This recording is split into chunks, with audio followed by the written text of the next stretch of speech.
Halo semuanya, Assalamualaikum warahmatullahi wabarakatuh. Gimana kabarnya? Oke, kali ini adalah kali pertama kalian bertemu dengan Ibu ya. Perkenalkan diri, Ibu adalah Ibu Alin. Ibu mengajar pelajaran PLH di kelas 10 IPS. Jadi, PLH itu sangat penting ada di kehidupan kita. Maka dari itu kita akan mempelajari PLH di hari ini ya. Mungkin kalian pun di SMP pernah belajar PLH ya. Erat kaitannya pelajaran PLH ini dengan ekosistem. Nah, ekosistem itu apa sih? Ekosistem itu merupakan hubungan timbal balik ya. Contohnya misalkan ekosistem itu ada di lingkungan kita. Kita harus tahu dulu pengertian lingkungan ya. Jadi lingkungan itu merupakan suatu kesatuan ekosistem yang saling mendukung antara satu dengan yang lainnya. Sedangkan lingkungan hidup merupakan segala sesuatu yang ada di sekitar makhluk hidup yang saling berhubungan dengan ekosistem. Maka dari itu, lingkungan hidup itu tidak bisa dipisahkan dengan ekosistem. Sedangkan kita dulu pernah belajar di SMP, ekosistem itu merupakan hubungan timbal balik antara faktor biotik dengan faktor abiotik. Begitupun sebaliknya. Oke, unsur-unsur lingkungan hidup dibagi menjadi 3. Yang pertama itu adalah unsur abiotik, yang kedua adalah unsur biotik, dan yang ketiga merupakan unsur sosial budaya atau sosbud ya. Sekarang kita bahas dulu yang unsur abiotik. Unsur abiotik ini merupakan unsur yang tak hidup. Contohnya itu adalah seperti matahari, suhu, air, tanah, udara, itu adalah unsur abiotik.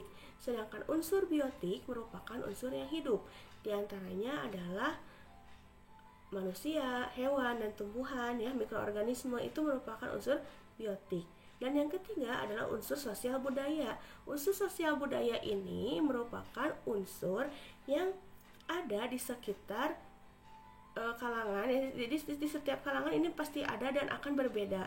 Jadi sesuai adat, sesuai kebiasaan, sesuai dengan norma-norma, dan sesuai estetika juga bisa. Nah, jadi ini merupakan suatu sosial dan budaya. Maka dari itu, lingkungan hidup diciptakan dengan adanya 3 buah unsur yang tadi ya. Contohnya seperti adanya lingkungan hidup alami. Alami itu sudah pasti dari Tuhan gitu, dari pencipta kita gitu ya, sehingga itu tinggal kita yang mengelolanya. Sedangkan kalau misalkan lingkungan hidup buatan, nah ini lingkungan hidup buatan ini terdiri dari 3 faktor, yaitu faktor tadi ada biotik, ada abiotik, dan ada satu lagi merupakan faktor sosial dan budaya. Sosial dan budaya di sini bagaimana caranya agar manusia itu bisa mendapatkan sesuatu hal yang dimudahkan gitu ya, dan juga yang dan juga ada hal nilai estetiknya. Nah, sehingga timbullah suatu penemuan seperti adanya suaka marga satwa, adanya kebun binatang, dan adanya lingkungan hidup di sini dibagi menjadi 2, yaitu ada lingkungan hidup alami dengan lingkungan hidup buatan. Kalau lingkungan hidup alami, lingkungan hidup yang memang sudah ada sejak awal bumi ini terbentuk ya.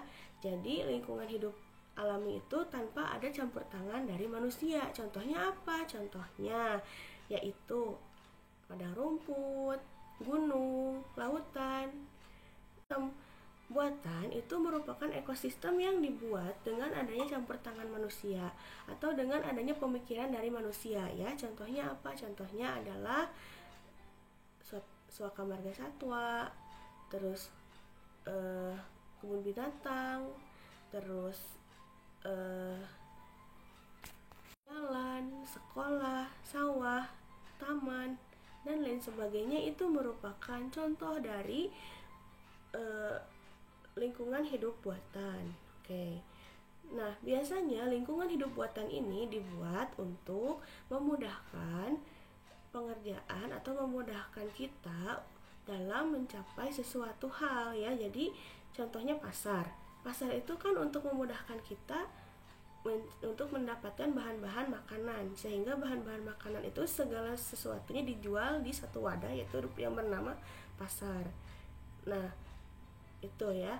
Lingkungan hidup sendiri, kita sebagai manusia harus bisa bijak untuk menentukan sebuah keputusan ya. Maka dari itu kita juga harus mempunyai kesadaran akan pentingnya lingkungan hidup di sekitar kita. Nah, lingkungan hidup di sini kan kita tidak pernah terlepas dari adanya ekosistem. Maka dari itu, apa sih tujuan kita sebagai manusia untuk melestarikan lingkungan hidup? Kira-kira apa coba? Manfaat bagi tanah menjadi lebih subur ya, sehingga yang tadi itu sebelum tanahnya subur, dia diubah dulu menjadi bahan anorganik dan diserap oleh tanah, sehingga kalau ada tumbuhan itu akan lebih lebih subur gitu ya. Oke, terus selanjutnya ketika si rabbit ini mati atau si kelinci ini mati ya, ini akan diuraikan oleh yang namanya dekomposer. Nah, si dekomposer ini nih ya. Nah, si dekomposer ini tuh merupakan pengurai, karena pada hakikatnya tubuh kita itu merupakan senyawa kimia ya. Banyaknya senyawa kimia yang organik gitu ya. Di sini akan diuraikan oleh dekomposer sehingga menjadi bahan-bahan anorganik dan diserap oleh tanah, lalu didistribusikan ke tumbuh-tumbuhan agar tumbuhan itu menjadi lebih bagus ya, atau menjadi lebih subur ya. Jadi si bahan-bahan anorganik ini sama halnya dengan pupuk. Nah, maka dari itu ekosistem ini atau hubungan timbal balik ini sangat berkaitan dengan kehidupan kita. Oke ya, tadi Ibu udah bilang kan, jadi lingkungan hidup itu tidak bisa terpisahkan dari ekosistem. Coba kalian perhatikan gambar di sini. Ini merupakan gambar siklus nitrogen ya, di mana di sini ada kelinci, ada tumbuhan, dan ada juga jamur, serta ada juga bakteri. Nah, ini semua itu sangat berkesinambungan atau sangat berkaitan. Contohnya gimana? Contohnya ini, misalkan di sini ada kelinci ini adalah kelinci ya. Kelinci di sini dia memakan tumbuhan ya. Nah, dia setelah memakan tumbuhan akan menghasilkan energinya itu akan dipakai untuk kehidupan sehari-hari. Setelah itu energinya juga tidak dipakai 100% karena dia akan mengeluarkan zat sisanya. Zat sisanya ini setelah dikeluarkan, dia akan menumpuk di dalam tanah ya. Setelah menumpuk di dalam tanah, si hasil sisa makanannya itu dia akan diuraikan oleh pengurai atau oleh bakteri ya. Adapun beberapa permasalahan lingkungan hidup ya yang terjadi disebabkan oleh dua buah faktor, yaitu ada faktor alami dan juga ada faktor yang dibuat oleh kelalaian manusia. Kalau faktor alami itu contohnya adalah gempa bumi, banjir, dan juga longsor. Lalu ada juga satu lagi adalah gunung meletus. Sedangkan kalau berdasarkan kelalaian manusia itu contohnya yang disebabkan oleh, yang pertama bisa dari pestisida, bisa dari kebakaran hutan ya. Terus yang ketiga, kebakaran hutan atau penebangan hutan itu juga bisa karena mungkin manusia ini akan membuka lahan pertanian yang baru. Nah, ini sebetulnya bisa merusak lingkungan hidup kita. Terus yang ketiga itu dari radiasi ya. Yang keempat bisa juga dari polusi ya. Polusi itu ada banyak, ada polusi udara, ada polusi suara, ada pencemaran air, pencemaran tanah. Nah, itu merupakan contoh-contoh dari permasalahan lingkungan hidup yang ditimbulkan oleh kelalaian manusia. Namun ada juga beberapa upaya pelestariannya atau upaya bagaimana caranya agar lingkungan kita ini bisa kembali hijau. Contohnya adalah reboisasi. Reboisasi itu penanaman kembali hutan gundul.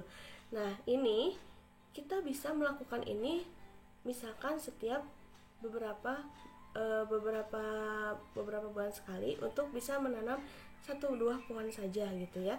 Satu buah pohon lama-lama pohon ini akan banyak gitu. Jadi kalau pohon kita itu banyak, maka kita akan menghasilkan oksigen lebih banyak, dan juga oksigen ini kan bisa di yang kita butuhkan setiap hari kan untuk bernafas gitu. Maka dari itu lingkungan kita juga akan tampak lebih asri. Yang kedua bisa juga rehabilitasi lahan. Yang ketiga menjaga peresapan air ya, atau mungkin kita bisa membuat biopori di sekitar lingkungan kita. Oke, terima kasih atas perhatiannya. Mungkin cukup sekian untuk hari ini. Kita sudah menjelaskan dari tadi tentang pengertian lingkungan hidup, lalu unsur-unsurnya, dan juga upaya pelestariannya ya. Semoga video kali ini bermanfaat. Untuk lebih jelasnya lagi kalian bisa melihat di PowerPoint ya. Jangan lupa tugasnya untuk dikerjakan. Terima kasih. Mudah-mudahan minggu depan kita bisa ketemu lagi. Assalamualaikum warahmatullahi wabarakatuh.